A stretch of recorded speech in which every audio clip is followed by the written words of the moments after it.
ദശകം 43 ശ്ലോകം 2. താവദ്യുദൂരമുപകർണിതഘോരഘോഷവ്യാജൃംഭിപാംസുപടലീ പരിപൂരിതാശഃ വാത്യാപപുത്സകില ദൈത്യവരസ്തൃണാവർത്താഖ്യോ ജഹാരജനമാനസഹാരിണം ത്വാം. പദച്ഛേദം നോക്കാം. താവത് വിദൂരം, താവത് പ്ലസ് വിദൂരം, അതാണ് താവദ്യുദൂരം പ്ലസ് ഉപകർണിത.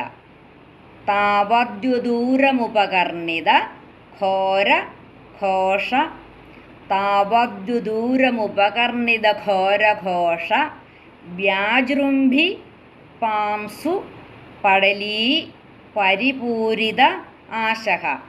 വ്യാജൃംഭി പാംസു പടലീ പരിപൂരിതാശഃ വാത്യാവപുഃ.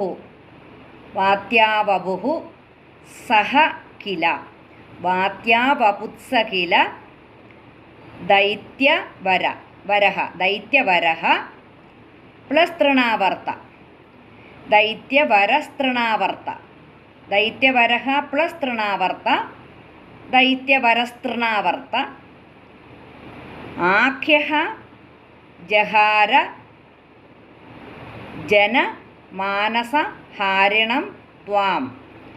ആഖ്യോ ജഹാര ജനമാനസഹാരിണം ത്വാം.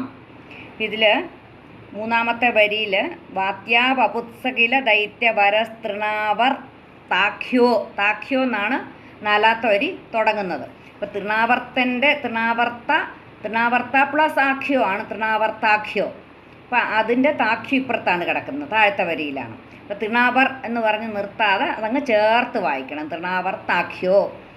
അപ്പോൾ ഈ ശ്ലോകങ്ങൾക്കും പദ്യങ്ങൾക്കൊക്കെ ചിലതിങ്ങനെ ഇത്ര അക്ഷരങ്ങളെ ഒരു വരിയിൽ പാടുള്ളൂ എന്ന് നിശ്ചയിച്ചിട്ടുണ്ട്. അപ്പം അത് ശരിയാവാൻ വേണ്ടിയിട്ടാണ് പല പദങ്ങളും ഇങ്ങനെ പകുതി വെച്ച് അല്ലെങ്കിൽ ഒരു പദത്തിൻ്റെ പകുതി ഭാഗം താഴത്തെ വരിയിലേക്ക് മാറ്റുന്നത്.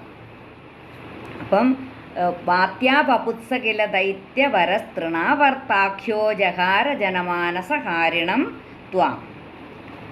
താവദ്യുദൂരമുപകർണിത ഘോരഘോഷവ്യാജൃംഭിപാംസു പടലീ പരിപൂരിതാശഃ വാത്യാവപുത്സകില ദൈത്യവരസ്തൃണാവർത്താഖ്യോ ജഹാര ജനമാനസഹാരിണം ത്വാം. ശ്ലോകം 2 അന്വയവും അർത്ഥവും നോക്കാം.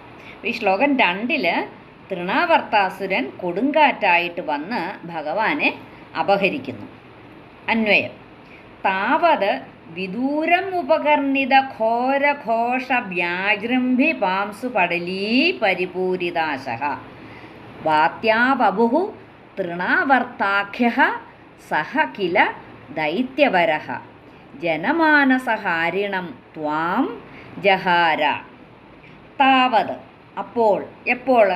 ആ യശോദ അടുത്തില്ലാതിരുന്ന സമയം, അതാണ് അപ്പോൾ എന്ന് പറയുന്നത്. താവത് അപ്പോൾ, വിദൂരം വിദൂരം വളരെ ദൂരെ, ഉപകർണിത എന്ന് വെച്ചാൽ വളരെ ദൂരെ കേൾക്കുന്ന, ഉപകർണിത എന്തോന്നാണ് കേൾക്കുന്നത്? ഘോരഘോഷ ഭയങ്കരമായിട്ടുള്ള ശബ്ദവും, പിന്നെയോ വ്യാജൃംഭി പാംസു പടലീ പരിപൂരിതാശഃ ആ ഭയങ്കര ശബ്ദവും പൊങ്ങിപ്പരന്ന പൊടിപടലവും ദിക്കുകളിലെല്ലാം നിറച്ചുകൊണ്ട്.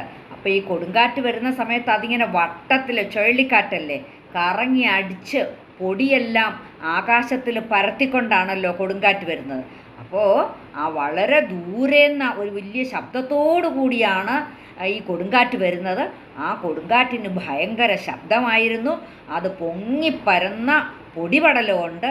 ആ പൊടിപടലമെല്ലാം ദിക്കുകളെല്ലാം നിറച്ചുകൊണ്ട് വിദൂരം ഉപകർണിത ഘോരഘോഷ വ്യാജൃംഭി പാംസു പടലീ പരിപൂരിതാശഃ വാത്യാവപുഃ തൃണാവർത്താഖ്യ സകില ദൈത്യവരഃ.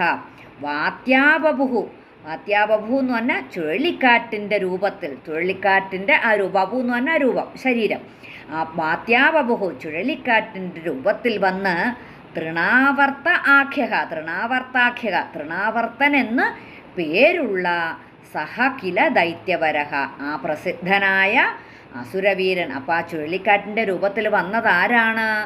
തൃണാവർത്തൻ എന്നു പേരുള്ള അസുരവീരൻ ജനമാനസഹാരിണം ത്വാം ജഹാര. ആ പ്രസിദ്ധനായ അസുരവീരൻ വന്ന് ജനങ്ങളുടെ മനസ്സിനെ അപഹരിക്കുന്നതായിട്ടുള്ള മനോഹര ശരീരനായ ത്വാം ജഹാര നിന്തിരുവടിയെ അപഹരിച്ചുവല്ലോ. അപ്പം ജനമാനസഹാരിണം ത്വാം ജഹാര, ജനങ്ങളുടെ മനസ്സിനെ അപഹരിക്കുന്ന മനോഹര ശരീരനായ നിന്തിരുവടിയെ അപഹരിച്ചു. അപ്പം അമ്മ അടുത്തില്ലാതിരുന്ന സമയത്ത് തൃണാവർത്തൻ ചുഴലിക്കാറ്റിൻ്റെ രൂപത്തിൽ വന്ന് ഭഗവാനെ അപഹരിച്ചു. അപ്പം അത് എങ്ങനെയുള്ള ആളിനെയാണ് അപഹരിച്ചത്? എല്ലാ ജനങ്ങളുടെയും മനസ്സിനെ അപഹരിക്കുന്ന ഭഗവാനെ തന്നെ തൃണാവർത്തൻ അപഹരിച്ചു എന്ന് പറയുന്നത്. അതിനൊരു തമാശ, ഒരു ഫലിത രൂപവും കൂടെ ചേർത്തിട്ടുണ്ട്. എല്ലാവരുടെയും മനസ്സിനെ അപഹരിക്കുന്ന ഭഗവാനെ തൃണാവർത്തൻ അപഹരിച്ചു. അപ്പോൾ ഭട്ടതിരിപ്പാട് പറയുന്നു, അപ്പം അമ്മ അടുത്തില്ലായിരുന്ന സമയത്ത് കംസൻ്റെ സഹചാരിയായ തൃണാവർത്തൻ എന്ന അസുരൻ ഒരു ചുഴലിക്കാറ്റിൻ്റെ രൂപത്തിൽ ഗോകുലത്തിലെത്തി. അകലെ വെച്ചു തന്നെ ഉയർന്നു കേൾക്കപ്പെടുന്ന ഹുങ്കാര ശബ്ദത്തോടെ വട്ടത്തിലുയരുന്ന പൊടിപടലങ്ങളാൽ ആകാശത്തെ അന്ധകാരവൃതമാക്കിക്കൊണ്ട് തൃണാവർത്തൻ സകലരുടെയും മനസ്സിനെ അപഹരിക്കുന്നവനായ നിന്തിരുവടിയെ അപഹരിച്ചു കൊണ്ടുപോയിയല്ലോ. താവദ്വിദൂരമുപകർണിതഘോരഘോഷവ്യാജൃംഭിപാംസുപടലീ പരിഭൂരിദാശഃ വാത്യാപപുത്സകില ദൈത്യവരസ്തൃണാവർത്താഖ്യോ ജഹാര ജനമാനസഹാരിണം ത്വാം.